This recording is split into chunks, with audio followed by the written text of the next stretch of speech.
this is Marie and welcome back to my YouTube channel. Why am I looking at you? You're a picture in a frame. I make believe you're next to me, but I know it's not the same. Why am I looking at?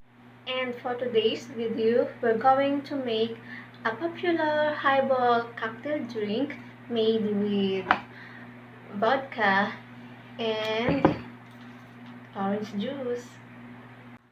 Okay, let's start.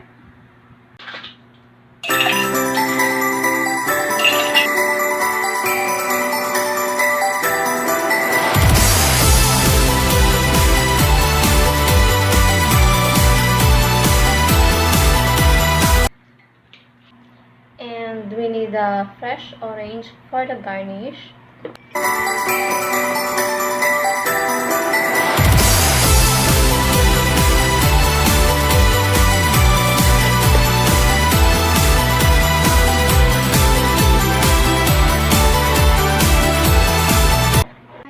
This cocktail is called screwdriver.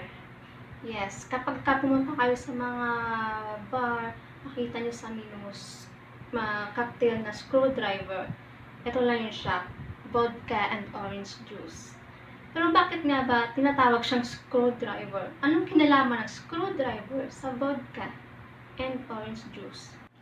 Matos explained in his book, a decades ago, American oil workers in the Persian discreetly added vodka to their orange juice while on the job. So, lacking of spoon, the workers decided to stir the drink with the screwdriver. So, how the screwdriver got its name. Guys, thank you for watching and just enjoy the life.